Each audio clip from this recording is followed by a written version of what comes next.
Well, last week we kicked off our summer series asking what I believe to be one of the most important questions we could ever ask. What is God like? And this question is driven by one of my favorite quotes by a 19th century or 20th century author and pastor, A.W. Tozer, who said this, that what comes into our minds when we think about God is the most important thing about us. And the older that I get, the more that I live life, I believe this to be so true. That picture that you have about what God is like will either repel you and you will run away from, or it will draw you, compel you, and you will run to this God. It depends on what you have in your mind. And as we're asking this question of like, what image of God do we have in our mind? I think it was really important for us to consider last week that the way that we think about words and word pictures are different than the authors of the scriptures. You know, we are Western people, American people, that when we think about words, we think about definitions and precise things, almost like we're doing math with our words that can be quantified. We describe God in words like this: omnipotent, omniscient, all those good theological omni words, holy, eternal, love, merciful, gracious, which are like adjectives, and they're words that are easy for us to try to define. But what's interesting is that more often than not, the authors of our Bible do not use words like this. They don't use definitions and quantifiable measures because that's not how they thought about words. The ancient Eastern thinkers that brought us our Bible, they actually thought about words more in poetry and more in word pictures that were easy for us to relate with. So many times throughout the Bible, we'll see God described as a host, an architect, light, living water, like we looked at last week, a farmer, an artisan, a shepherd. And these were dusty, tactile word pictures that could help people actually connect with God, relate with God, and then ultimately know how to reflect God and partner God back into the world, because these were tactile things. And so we're looking at this summer eight of the top word pictures used to describe God in the Old and New Testament. Last week we talked about living water. I had a couple people text me that they were looking for ways to be in Gettys all week long, which is so, so beautiful. Today we're going to look at a word picture.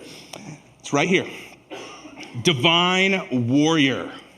Play the Rambo theme song, right? I mean, like, it's funny because like throughout this series, we're going to have multiple people from our teaching team here and some guest speakers come, and we're trying to split up the weeks and what people connected with to talk about. And I'll tell you, nobody picked Divine Warrior. So here I am doing Divine Warrior today. And I think there's good reason why we stumble against this being a word picture to describe God. And it's actually one of the things I love about our church here, is because any kind of militant language that can be hijacked politically or in anything like that, we want to run away from, and we are allergic to here, because we think Jesus calls us to be a countercultural movement. But not to get another soapbox, we struggle with this idea of God being a divine warrior. And there's like lots of different layers to this that I think we find to be troubling. And some of them are like ridiculous when it like comes to sports. Oftentimes we think that God is like our team. He's like our team, right? Like, for example, this is sometimes how I picture God. Yeah. This was much more real on Monday when we had this done, instead of like now it feels very impossible. God, where are you? Pacers, Colts helmet, the whole deal. We do that in like my 7-year-old when we were watching basketball. He got into this habit that he'd want to hold my hand when the other team was shooting free throws. He's like, God, Daddy, let's pray for them to miss this free throw. I'm like, I don't know if that's how this works, but if it's the Knicks shooting free throws, we're good with this kind of thing. But it's kind of ridiculous. Well, sometimes it gets into, we treat God like our justice deliverer, and we think of him as our grudge accountant. It kind of can look like this. Look at the shades on Jesus. Grudge account, ledger of wrongs, my ex recorded, my boss recorded, the IRS recorded. I love this receipt, not forgotten, not ignored. Like, we think that God is there and he's going to personally deliver us justice for the people that have slighted us and the wrongs that have been done to us. And we don't ever see ourselves in the other seat, but we like to think sometimes of God like this. And in a darker, more insidious way, in geopolitics, it is really common for people from both sides of the aisle to talk about God in the way that God is on our side and God is against this group of people. Let's take that picture off the screen. This is ridiculous. Sorry, I kept looking up and seeing Jesus with sunglasses, and I'm talking about politics and Jesus. I don't know the whole thing. Anyway. But you think about this, and it can be really insidious, where like when God is on your side, or you believe that, you can do some pretty messed up things, right? And when you think in politics that God is on our side of the aisle and he's against the other side of the aisle, you start to look down and you start to be puffed up with pride and arrogance towards the other side. If you think that God is on your side, it can get really dark really, really quickly. And so I think that we should have some pause as we dive into this topic of trying to explore what God as a divine warrior actually looks like. But we can't ignore it. As much as sometimes I'd like to ignore it, we can't ignore it. Because the phrase where we get the idea of God being a militant warrior is the most commonly used word picture in all of the scriptures. Over 250 times, 259 times to be exact, we see this word or this phrase used in the Old Testament. Yahweh Zevaot. Yahweh Zevaot, which means the God of hosts. And hosts here are not the people that walk you to your table at a restaurant. Hosts is actually a group of armies, so multiple armies, where we sometimes see this phrase translated as Lord Almighty, but we also see it as the God of hosts, where God is this divine warrior out to do battle. And like I said, it's used more than any other word picture and metaphor for what God is like throughout the Bible. So we need to reckon with it. And one thing I love about our church, one thing about Bridgeway that I love about you, that we get to be together, is that we don't want to just skip over the hard stuff, right? We want to dive into the tension, because I think it's in the tension where we actually grow, where we're surprised and we get a bigger picture than maybe what we assumed. But today, I've got a lot of ground to cover. I'm hoping to get you guys out of here by 2 p.m. Some of you are like, I'm heading to the doors right now. But what I want to do is I want to take us on a journey, a theological discovery of what this actually looks like, what it actually means. How do we reckon with it? And how do we not only receive it, but how do we reflect this to our world in an appropriate way? And we're going to spend some time from Genesis all the way to Revelation to make it happen. But it's so important for us, you guys, because I think what we'll discover together at the end, this is what I've discovered through my study over these last couple weeks, but this is where I think we'll find it. God as a divine warrior is confronting everything that destroys life, dehumanizes the vulnerable, and keeps his creation from flourishing. The divine warrior that we actually discover in the scriptures is not somebody who is unpredictable and capricious, any moment just flying off the handle with violence. He's not a God who is hell-bent on vengeance like we often are and using violence to get things back the way we want them. But he is a God whose heart is beating for the vulnerable, for the oppressed, for anybody who is dehumanized or demeaned and kept from flourishing. This is the heart of our warrior God.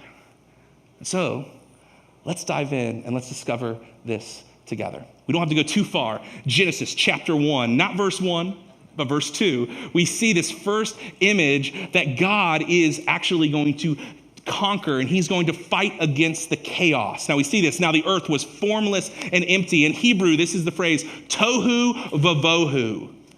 Tohu vavohu. Want to try it on the count of 3? Tohu vavohu. 1, 2, 3. Tohu vavohu. I heard some tofu out there. I don't know what that's about. The earth was formless and empty. This phrase here, at the very beginning of creation, we see that it's like chaos, but it's chaos that's been put into a blender and then burst through the glass of a blender. It is disorder. It is brokenness. It is disturbance to God's good world. And we see that the earth was formless and empty. Tohu vavohu. Darkness was over the surface of the deep or the ocean, and the Spirit of God was hovering over the waters. So we see this chaos, and we see God presiding over it, and it's connected to the sea. Now, ancient people connected this idea of the force of chaos and destruction and disturbance with the sea, because we see the waters here, we see the deep. We pick this up in the Psalms as David writes about how his God has rescued him and saved him, but we see this picture of the sea being tied with chaos and being rescued from chaos. David says, the valleys of the sea were exposed and the foundations of the earth laid bare at your rebuke, Lord. At the blast of breath from your nostrils, he reached down from on high and took a hold of me. He drew me out of the deep waters. You see the way that he pictures God pulling him out of the deep waters as he rebukes the waves and rebukes the sea. It's this idea of being saved from the chaotic forces that we can't see, but we've all experienced. And it's really easy for us to feel like we are so, these primitive people, like we're so evolved and we don't think there's any mystical powers to water or to the ocean at all. Like there's nothing sinister about the chaos of the water. It's not really how it works. But isn't it true that oftentimes in our language, our consciousnesses are not too far away from this chaos and water and sea language? We say things like this often. I'm drowning in debt.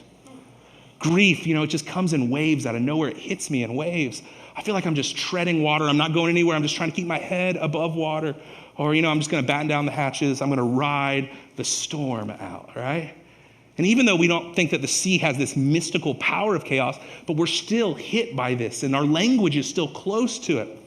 Well, our Heavenly Father is fighting against the chaos. He's coming to bring the calm to the chaotic seas. And this is illustrated so well and so powerfully in the final chapters of our Bible in Revelation, as John is given this vision of how God is going to return and he's going to restore the world and put the broken things back together. And he says this, "Then I saw a new heaven and a new earth, for the first heaven and the first earth had passed away, and there was no longer any sea."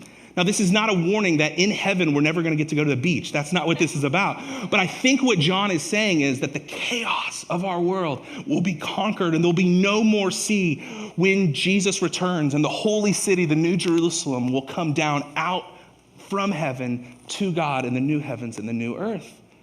This God is fighting against the forces of chaos that we all experience because he fights for his people and he wants his people to flourish.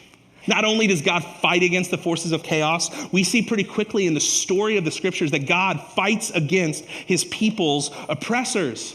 These are sometimes spiritual oppressors, like the dark demonic forces that we struggle to understand in our world today, but Jesus totally believed in. Or it's sometimes just the oppressors of people that are treating people with harm and abusing people and dehumanizing and demeaning the image of God on their life. And there's no better picture that we see of God fighting against his people's oppressors than with the Exodus. And with God's people, his partner nation of Israel, as they are now under the slavery and under the boot of the evil Egyptian empire led by the Pharaoh of the time, this emperor who forced them into slave labor for over 450 years, building buildings for him under the hot Egyptian sun. You see God's people that are enslaved for generations, and they cry out to God. God hears the cry of the oppressed, the Zedekah of the oppressed, and he moves into action and sends his servants Moses and Aaron to come and tell the big bad Pharaoh, hey, the jig is up. The jig is up. You need to let God's people go. We see Pharaoh, this evil emperor, respond like this. Pharaoh said, "Who is the Lord that I should obey him and let Israel go? I don't know the Lord, and I will not let Israel go." So cold and callous and calculated says, I'm not doing anything. I don't bend the knee to your God. We've got a whole pantheon of Egyptian lowercase gods and goddesses, and so I don't even know your God. What should I do? The divine warrior, the God of the Bible, steps in and he does something. He does something that honestly we're uncomfortable with as we consider as modern people, but he sends these divine supernatural plagues to try to convince Pharaoh to let his people go. But these plagues, oftentimes we think of them as like these random acts showing off God's power, to where he's just attacking something randomly and he's showing his power, just one-upping to show how bigger he is, how much badder he is than the Egyptian gods at all. But there's been lots of Christian scholarship done to understand, and archaeology done to help us understand that when these plagues were sent by God to convince Pharaoh to let his people go, they weren't random. They weren't just power trips. They were looking at the pantheon of the Egyptian gods and goddesses and knocking them off one by one, saying, hey, I'm the one true God. Just for example, here's 5 examples here how these plagues were selected to knock off the Egyptian gods that were being challenged. Like the Nile turned to blood, it was challenging the gods and goddesses of Hapi and Khnum with the Nile and fertility. Death of the livestock challenged Hathor and Apis, and they were known for motherhood and strength and fertility. And then one of the biggest ones, darkness, challenging the god Ra of the sun by blotting out the sun to say, hey, I'm knocking these evil, oppressive, divine evil forces off one by one to show that I am truly God. And by the end of it, as the divine warrior goes to battle against these oppressors, Pharaoh decides, okay, I'm giving in. I'm going to let these people go, and they are set free under the cover of night during the Passover. And they get to a place where they're finally almost out of Egypt. And you know where God takes them through so that they're fully free? Takes them through the sea, doesn't he? He walks them through as he parts the water. Again, seeing this picture of God fighting against chaos of the sea and being powerful over the chaos of the sea, being powerful over their human oppressors, Pharaoh, and also the evil forces, the gods and goddesses of Egypt as well, saying that he is fighting for them and he is more powerful than them. And I don't know about you, but whenever I hear this story and talk about the story of God setting his people, the Israelites, free from Egypt, I'm like, oh, that's so awesome. God is so good. Like, this is so cool that God listens to the cries of his oppressed and he moves forward and rescues them through the sea. This is so cool. But it doesn't take long into the story to see God fighting against people as a divine warrior that makes me go, oh, really? And it's something that I have to wrestle with. Because God's people, they leave Egypt and they're wandering in the desert, and God's going to promise them a promised land, their own land. In the book of Joshua, they come across it. And then we run into a passage like this, where the divine warrior does something that is deeply unsettling, if I can be honest with you. The Israelites completely destroyed every living thing in the city as they came across Canaan, leaving no survivors. Not a single person was spared. And then Joshua burned the city. Joshua slaughtered all the other kings and their people, completely destroying them, just as Moses, the servant of the Lord, had commanded. Doesn't this make you just want, I could sing of your love forever? As we awkwardly laugh, right? Come on, like, this is unsettling. If this doesn't mess with your head, it doesn't make your heart a little sick, you should probably see a professional. Like, this is disturbing stuff. This is something that personally I have wrestled with, being in the Bible and describing God. And I think we all should wrestle with and reckon with. And this is a safe place. One thing I love about our church is that we don't want to skip over this stuff. We want to dive into it so we can understand it better and have some clarity in it. But this is, for me, the hardest stuff in the Bible, the conquest chapters. If you've spent any time as a millennial online with atheists, they love to point out these chapters. And sometimes I wish I had better answers for them. But I did a teaching on this stuff back in 2022, and I think I'll link that this week online. But I did try some reckoning to try to understand how this God that's revealed in Jesus also can look like this, and how do we make sense of these horrible passages in Joshua. And honestly, I'd love to skip over this whole thing for this message, and it'd been really easy for me to do so, but I just kept feeling like I got to talk about it because this is something that people object to. But there are some ways that we can see this that help us make sense of the character of God if we lean into it. The first thing that I talked about in that message back in 2022 that I think is helpful for us to understand is that passages like this where there's total destruction, the language of total destruction is classic conquest genre literature. Now, conquest genre literature is a type of genre in the ancient world where, history is told through the eyes of the victors, right? And people would always be writing down how nations fought in battles, and they would always write with exaggeration of total destruction and a total annihilation. And it was just the tropes and the tricks of this genre was to always go with complete destruction kind of language. And so we should expect this kind of language if we're reading this genre of literature. Like, for example, when I talk about genre, you understand, if you are sitting down to read a Stephen King novel, you're not expecting it to be a knee slapper, right? Or for example, this last week I saw this movie I had a bunch of friends tell me about. It was so good. It's done by this really young visionary director. It's called Backrooms. And he told me that was, some of you are laughing already. He told me it was a psychological thriller. So I went into it with my popcorn. I'm just going to go, this is going to be fun. And then people were screaming next to me. It was like Blair Witch Project. People were throwing their popcorn at the screen. And I like to blame it on my wife that we don't watch scary movies, but I'm not really good with scary movies. And this was like a horror movie that I was not emotionally prepared for. And I'm still not ready to talk about it, if you can see my eyes. But genres have tells, right? The genre of conquest literature had tells. It was like ancient trash talking when you would talk about destroying the enemy. Now, when you trash talk, you don't tell somebody, oh, it's going to be so close and we're going to get really lucky at the end. No. You don't say that. You're going to say, we're going to destroy you. We're going to kill you. We're going to dominate you. Total annihilation. I mean, we talk like that, right? When we talk in trash talking. And this is what these ancient people are doing. I mean, we can't take some of these passages very literally because the passage that I read earlier, that same paragraph is used like 5 different times in the book of Joshua with just a couple changes. Like, you killed all the kings? How'd there be more kings already, right? Just a couple chapters later.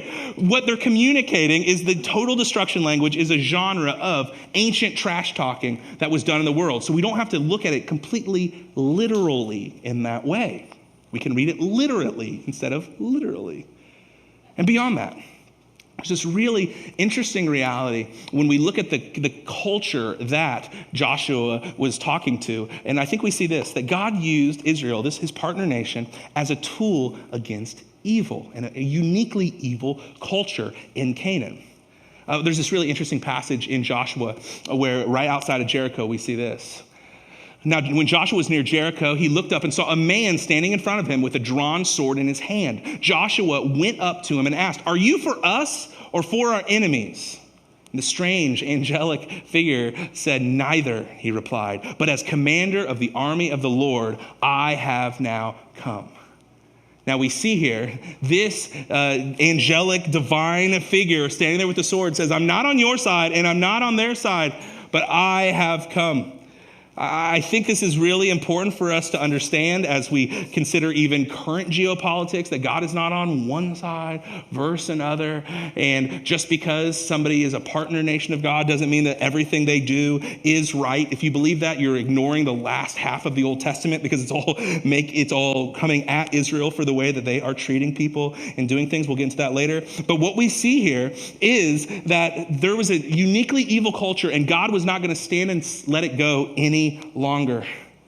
God's not on anyone's side. He's on the side of the oppressed, the people that are being hurt. And this Canaanite culture was uniquely evil and diabolical. Just a few examples. There was a fertility cult to the goddess of Asherah, to where women in a time where maternal mortality and infant mortality was through the roof, there was this belief religiously in this culture that if you would let your husband go to this fertility cult temple where these prostitutes are at for a week and just let him do whatever he wants and let them do whatever they want, then you'll be safe and your baby will be safe. This was very, very common.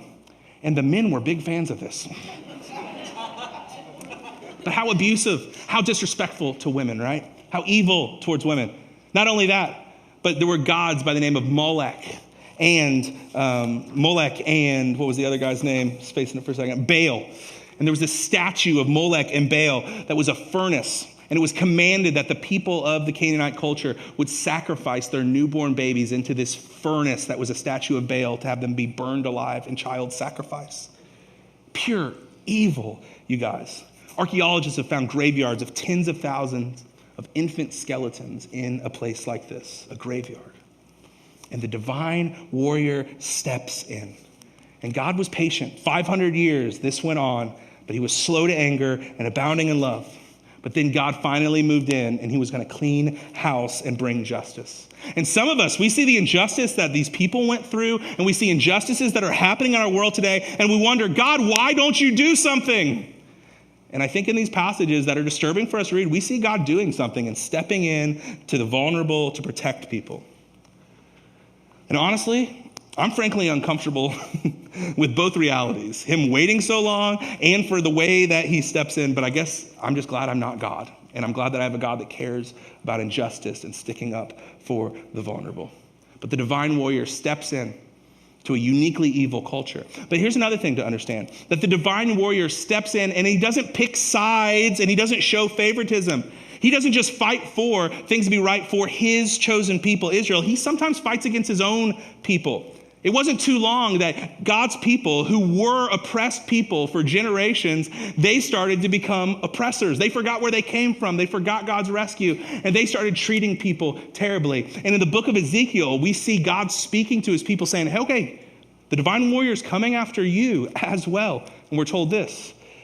God's saying through Ezekiel, in you they have treated father and mother with contempt. In you they have oppressed the foreigner and mistreated the fatherless and the widow. You have despised my holy things and desecrated my Sabbaths. God is saying to his own people, you have become oppressors and you have brought injustice upon people that are vulnerable. And you've also forsaken your covenant relationship with me to keep the Sabbath and to keep my holy things and to be my representatives to the world. And because of this reality, here's the punishment.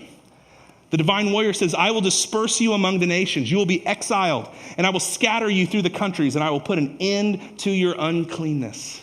In other words, God does not show favoritism. The divine warrior fights for justice and fights for flourishing anywhere he could have it. But this leaves the story in a unique situation. What does God do when his chosen people become part of the problem and not the solution? Part of the problem, not the solution. Sorry, I got a song in my head. And this is where we see Jesus enter into the story. And we see Jesus play the same role as a divine warrior in a new way, but in a lot of ways, in the exact same way. See, in the Gospel of John, there's an interesting reality. We see Jesus talking often that the world has been overtaken by a dark force. The world has got a new enemy, a new ruler, and he calls it here, different places in the Gospel of John, the prince of this world.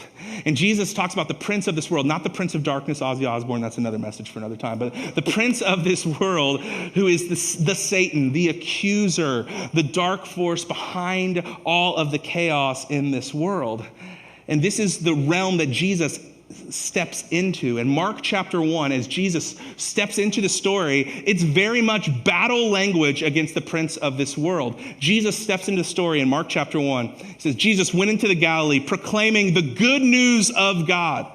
This is a military term. We often see good news and we think gospel, good news, and that's true. But it's the Greek word euangelion that Jesus is borrowing from Roman imperial forces. Because a euangelion was a message of victory that was proclaimed after a battle saying that there's a new king and a new kingdom and there's a new day on the horizon.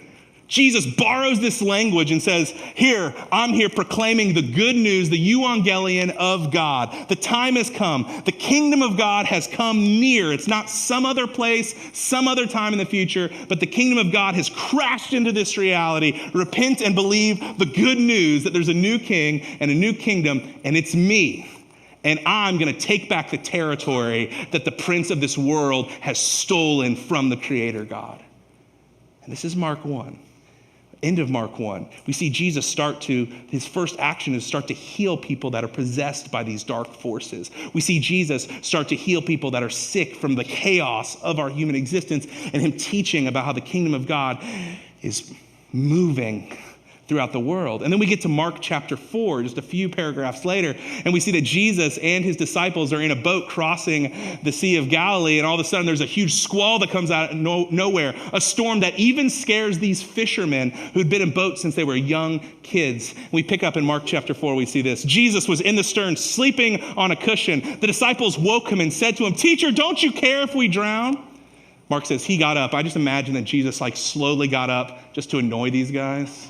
Like a dad on Christmas morning as they're trying, Dad, get up, gotta open presents, I'm coming. But he gets up, and don't miss this. He rebuked the wind and said to the waves, quiet, be still. Rebuked is the same word we looked at in Psalm 18, where God rebuked the chaos of the sea. Jesus, again, is saying, I'm here as a divine warrior to fight back against chaos, to fight back against your spiritual oppressors and the people that are causing you harm in this world. I rebuke the chaos of this world. And just to pull the thread a little bit farther, Jesus ultimately deals with oppressors and the darkness, and he does war against evil, sin, and death right here at a Roman cross. Now we see the cross, and thank God we see it as a symbol of our forgiveness, of God forgiving us of our sins and of our freedom from sin, evil, hell, and death. And yes, that is true, but it is so much more than just a personal sign of what God has done for you. You see, the Roman cross, before Jesus went on it, was a tool of the Roman Empire. the oppressors of God's people at the time. And this cross had a very specific message. This cross said that if you're going against Rome and you won't bend the knee to Rome, we will humiliate you. We'll make a spectacle of you. We will kill you in the most brutal, demeaning, torturous way that will silence you, not just now, but for all of eternity. Anybody who wants to take up your cause. This is what the cross meant. There's only one problem. Jesus went to this cross, and all of the brokenness, the sin, the chaos, the violence, the oppression, the greed, the evil, every ism possible was thrust upon him. And 3 days later, he got up. And the cross wasn't the end. There was victory through his sacrificial love to the other side. We tend to think of the cross just as a personal thing, but this was Jesus doing war in a different way that actually dealt with evil. And the early Christians picked up this notion that the cross was this other upside down way of doing battle. And Paul would write to the church in Colossae, he would say this: Jesus, having disarmed the powers and authorities, the evil, oppressive spirits, and the oppressors on earth, he made a public spectacle of them. He went with arms outstretched in public and made a spectacle of them, and then triumphing over them by the cross. You see that all that evil and all that oppression could muster extinguished all of its power on Jesus. And it took his life, but he went through that death to the other side of Easter with resurrection. And he told us loud and clear that I go to battle for you through the power of sacrifice and love and mercy and grace, and evil and hell and death and oppression and greed. They don't get the last word, but sacrificial love gets the last word as our divine warrior conquered them at the cross, you guys. From Genesis to Revelation, from the Exodus to Jesus on a boat, to the cross and the victory of God over evil, death, and sin and oppression forever, we see that our God is a divine warrior who's not flying off the handle with vengeance, but who is his heart beating for justice, his heart beating for things to be put right, for you and I to be put right, and for his creation to flourish. Remember where I told you at the beginning, when we go through this journey, we'll see that God as a divine warrior is confronting everything that destroys life, everything that dehumanizes the vulnerable and keeps creation from flourishing. This is the battle that our God fights. And I want to make this really personal to us, because I know we've covered so much ground and like drinking from a fire hydrant this morning. Part of that was I wanted you to see the gravity of this, and part of that was I didn't want to skip over the hard stuff because I respect you too much for that. But I want us to reckon for ourselves, where do we need to receive this divine warrior? Where do we need God to do this for us? And the first reality I want you to trust is this. I want to challenge you to trust that God has fought and is fighting for you. This is who God is. He's a divine warrior who has fought the battle, and he is still fighting for you. Friends, I don't know what battle you're currently facing. But in a room like this, I know they could be so varied. Maybe the battle you're facing is in your health or the health of a loved one. Maybe it's financial. Maybe it's your mental health. Maybe it's relational, where there's been some chaos thrusted into your most vital relationships. Maybe it's addiction. I don't know what it is, but I want you to hear clearly that there is a God who sees you in the battle, in the chaos of the storm, and he has fought for you to be freed, and he is still fighting for your flourishing. No matter what, I want you to trust that there is a God who has fought and is still fighting for you. Hear me, you are not alone in the struggle. The God of hosts, the Lord Almighty, the divine warrior, is with you, and he's fighting for you. Now, as the nation of Israel is right at the precipice of the Red Sea, and Pharaoh had changed his mind again, and all the troops were chasing after the Israelites as they're right there, almost free of Egyptian oppression. And they look at the sea and they're like, how in the world are we going to do this? We're going to die right here by the chariots of Egypt. And then Moses says these words, and I think they're words that we need to grasp in our battles as well. Moses says, do not be afraid. Stand firm, and you will see the deliverance the Lord will bring you today. The Lord will fight for you. You need only to be still. The Lord will fight for you. You need only to be still. Some of our problems today is that we're wielding swords and we're getting ready for a battle that's not ours, but it's God's. And we're not strong enough to do it, and it's not our role to do it. But the Lord will fight for us. You need only to be still. Someone today, take a deep breath. Put down your weapons and trust that God, the divine warrior, will fight for you. He is fighting for you, and he will continue to fight for you. Receive that today, that he is fighting for you. Even when you can't feel it and even when you can't see it, it's what he does because it's what he's always done as we look through the scriptures today. That's how we receive this divine warrior, to trust that he's fighting for us, to lay down our weapons, to let him do the fighting. But there's another side of this coin. As we talked last week, every time that we see that we need these word pictures about what God is like, we need to receive it, yes, but we have to reflect it. And this is where we get into some dangerous waters, right? What does it look like for us to be warriors the way that God is a warrior? And this is dangerous waters because Christians and church people or people that are labeled evangelicals, they're known for fighting today. Fighting culture wars, fighting with politics, fighting for our rights and our freedoms to white knuckle them even more. And I heard a pastor say once, and I agree with him wholeheartedly, that the church always looks better when we're fighting for other people's rights rather than white knuckling our own. I think we look more like Jesus. So what's it look like for us to reflect the divine warrior and to fight like Jesus? Here's the best way I could distill it. Fight for people and stop fighting people. Remember, God, the divine warrior, fights for the flourishing of others. He fights for the vulnerable that have been dehumanized. He fights for people that have been hit by the chaos of this life. What if we were known for people that don't fight against people, but fight for people? In my household right now, with our 5-year-old and our 7-year-old, our boys, they're obsessed with Star Wars, which is so fun for me as a geek dad. But we're doing lightsaber battles all the time. We're starting to watch the Clone Wars cartoon series this summer. Like, we're having so much fun. But it's so discouraging because, like, our boys, they're obsessed with the bad guys. I don't know what that means about me as a pastor and as a dad, but, like, I'm like, here's Luke Skywalker, here's Obi-Wan Kenobi. No, give me Darth Maul, Dad. I'm like, oh, my gosh. And it's always about power, and like they're more powerful. He's got a double-sided lightsaber, and look at Kenobi's little blue. But I tell them all the time, you know why the Jedis are cooler, buddy?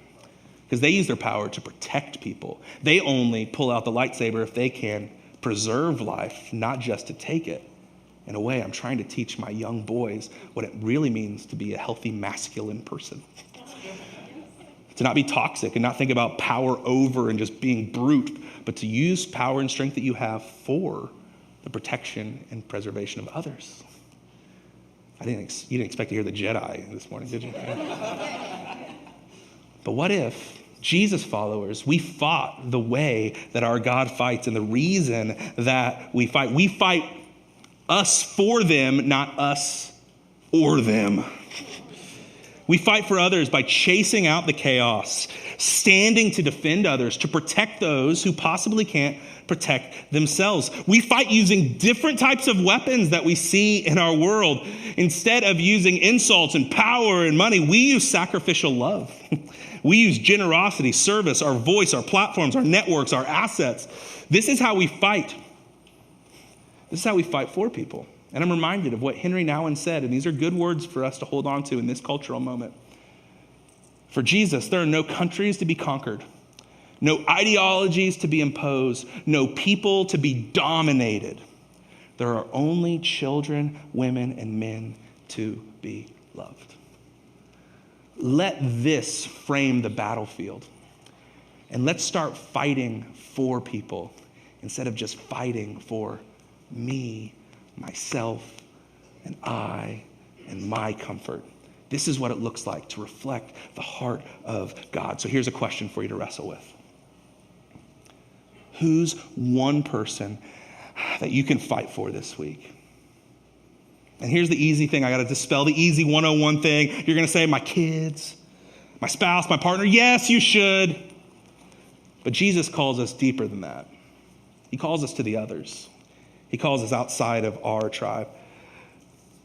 Who's somebody in your world, not the world, not something you can post that you gave $5 to on social media. No, like your world, not the world. Who's someone in your world that you can fight for? The vulnerable, the outcast, the hurting, the lonely, those pushed to the margins around you or not included at work. Your neighbor who hasn't mowed their yard for 2 weeks. Not to get too personal. But who's that person that you can fight for instead of fight against? This is what it looks like to reflect the heart of God, our divine warrior. What is God like? It's a great question, and we're going to keep asking, what is God like? He's like a divine warrior. And what does it look like to reflect him? It means that we fight for people instead of just fighting for ourselves. We find our purpose in joining him in the fight when we fight his way, which is upside down. But oh boy, is it where the life is.